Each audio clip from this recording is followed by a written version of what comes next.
আসসালামু আলাইকুম প্রিয় শিক্ষার্থী। আজকের এই পর্বে আমরা নবম অধ্যায়ের সৃজনশীল অনুশীলনী সৃজনশীল প্রশ্ন উত্তর ১ নিয়ে আলোচনা করব। তো দেখো আমাদের হচ্ছে কি ১ নম্বর প্রশ্নটা একটু উদ্দীপকটা একটু দেখি।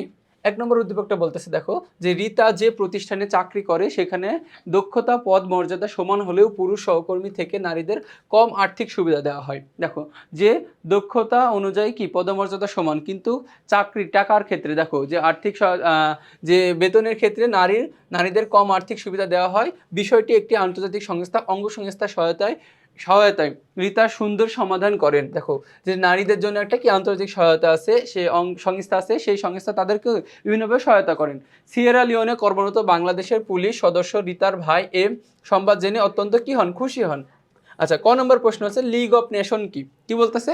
ক নম্বর প্রশ্ন লিগ অফ নেশন কি? খ নম্বর বলতেছে জাতিসংঘের বিতর্ক সভা বলতে কি বোঝায়?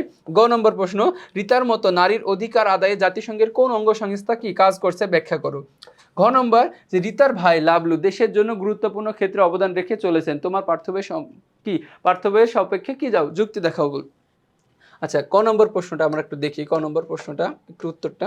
আচ্ছা, ক নম্বর বলতেছে দেখো যে প্রথম বিশ্বযুদ্ধের পর ১৯২০ সালের ১০ই জানুয়ারি বিশ্ব শান্তি প্রতিষ্ঠার লক্ষ্যে যে সংস্থা পরিচালনা করা হয়েছে সেটি হচ্ছে কি লিগ অফ নেশন। কি সেটা হচ্ছে কি লিগ অফ নেশন নামে পরিচিত। এরপর খ নম্বর প্রশ্নটা কি ছিল যে জাতিসংঘের বিতর্ক সভা বলতে কি বোঝায়? কি জাতিসংঘের বিতর্ক সভা? আচ্ছা, খ নম্বর যে ৫টি অঙ্গ রাজ্য ও একটি সেক্রেটারিয়েট নিয়ে জাতিসংঘ গঠিত। দেখো ৫টি অঙ্গের প্রধান অঙ্গটি হচ্ছে কি জাতিসংঘের সাধারণ পরিষদ। কি জাতিসংঘের সাধারণ পরিষদ, এই সাধারণ পরিষদের সদস্য হচ্ছে কি বিশ্বের যতগুলো জাতিসংঘের সদস্য রাষ্ট্র আছে সকলে হচ্ছে কি এই সাধারণ পরিষদের সদস্য।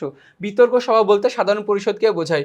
আর জাতিসংঘের সকল সদস্য রাষ্ট্র নিয়ে সাধারণ পরিষদ বা বিতর্ক সভা গঠিত হয়েছে। এরপর গ নম্বর প্রশ্নটা দেখো যে রিতার মতো এই ধরনের নারীর অধিকার আদায়ে জাতিসংঘের নারী উন্নয়ন তহবিল বা ইউনিফেম কাজ করছে।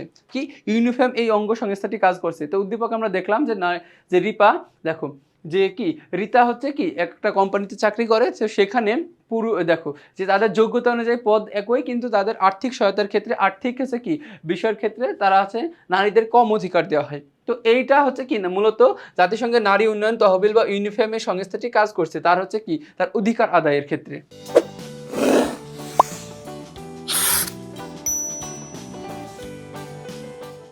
আচ্ছা, ইউনিফেম বাংলাদেশে নারীদের উন্নয়নে বিভিন্ন ধরনের কর্মসূচি পালন করছে। কি বিভিন্ন ধরনের কর্মসূচি? তো নারীদের বিভিন্ন ধরনের অধিকার আদায় এবং অর্থনৈতিক কর্মকাণ্ডের সাথে তাদের সংশ্লিষ্ট করেছে।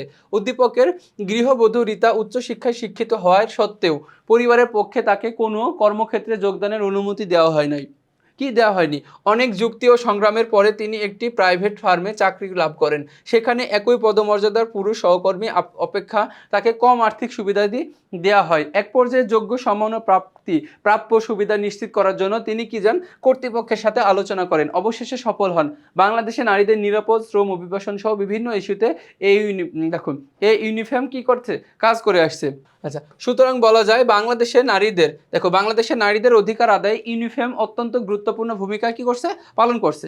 এরপর ঘ নম্বর প্রশ্ন উত্তরটা একটু দেখি যে রিতার ভাই লাবলু বাংলাদেশের পুলিশের সদস্য হিসেবে জাতিসংঘের শান্তি মিশনে কাজ করছে এবং দেশের জন্য গুরুত্বপূর্ণ অবদান রেখে চলেছে। তাহলে কোন মিশনের কাজ করছে? শান্তি মিশনের কাজ করছে। ঠিক আছে, জাতিসংঘের শান্তি মিশনে শুধু বাংলাদেশের সেনাবাহিনী নয়, পাশাপাশি কি পুলিশও নিয়োজিত। দেখো পুলিশও নিয়োজিত। তাদের অক্লান্ত পরিশ্রমের ফলে জাতিসংঘের তথা বিশ্বে বাংলাদেশ পেয়েছে ব্যাপক পরিচিতি ও শ্রদ্ধা ও দেশের জন্য গুরুত্বপূর্ণ ক্ষেত্রে অবদান রেখে চলেছেন। লাবলু সিয়েরা লিওনে আছে কি কর্মরত। দেখো এই যে এই দেশে কর্মরত সেই হিসেবে তিনি দেশের জন্য গুরুত্বপূর্ণ ক্ষেত্রে অবদান রেখে চলেছেন। বর্তমানে প্রায় ১,৯৪,৮৫৬ জনের বেশি সৈন্য বাংলাদেশের সৈন্য বিশ্বের ৪০টি দেশে জাতিসংঘের ৬৩টি শান্তির মিশনে কি অধীনে শান্তিরক্ষা যে দেশগুলোতে বাংলাদেশের সৈন্যদের অভূতপূর্ব সাফল্য দেখা যাচ্ছে। দেখো এই ৬৩টি শান্তি মিশনে বাংলাদেশের সৈন্যরা কি করছে এই যে কাজ করছে। এরপরে বলতেছে যে আফ্রিকার দেশগুলোতে বাংলাদেশি সৈন্যদের অভূতপূর্ব সাফল্য সে দেশগুলোতে তথা সারা বিশ্বে বাংলাদেশের গ্রহণযোগ্যতাকে অনেক কি বৃদ্ধি করেছে। তো মূলত বাংলাদেশ থেকে কি বিপুল পরিমাণে সৈন্য যায়। দেখো যে জাতিসংঘে বাংলাদেশ হচ্ছে কি আর্থিকভাবে সহযোগিতা না করতে পারলেও কি সৈন্য দিয়ে কি গুরুত্বপূর্ণ একটা কি ভূমিকা পালন করছে। তো তার জন্য বাংলাদেশে কি দেখো অধীন যে বলতেছে যে তথা সারা বিশ্বে বাংলাদেশের গ্রহণযোগ্যতাকে অনেক কি করেছে বৃদ্ধি করেছে।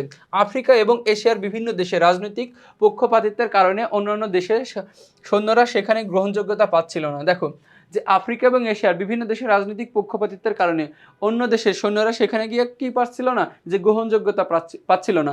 তো সেখানে বাংলাদেশি সৈন্যরা শুধু গ্রহণযোগ্যতা নয়, সেখানে পেয়েছে স্থানীয় গণমানুষের শ্রদ্ধা, ভক্তি এবং ভালোবাসা। সিয়েরা লিওনে বাংলা ভাষা পেয়েছে সেই দেশের দ্বিতীয় রাষ্ট্রভাষার কি মর্যাদা পেয়েছে। তাছাড়া আইভরি কোস্টের একটি অন্যতম ব্যস্ত সড়কের নাম হয়েছে কি বাংলাদেশ সড়ক নামে পরিচিত। তো দেখো যে বাংলাদেশে তারা হচ্ছে কি যে বাংলাদেশের সৈন্যরা সেখানে গিয়ে তারা কতটা গ্রহণযোগ্যতা পেয়েছে এবং তাদের কাছে কি কতটা আন্তরিকপূর্ণভাবে তারা গ্রহণ করেছে। অতএব রিতার ভাই লাবলু দেশের জন্য গুরুত্বপূর্ণ ক্ষেত্রে অবদান রেখে চলেছেন, তাতে কোনো কি সন্দেহ নেই।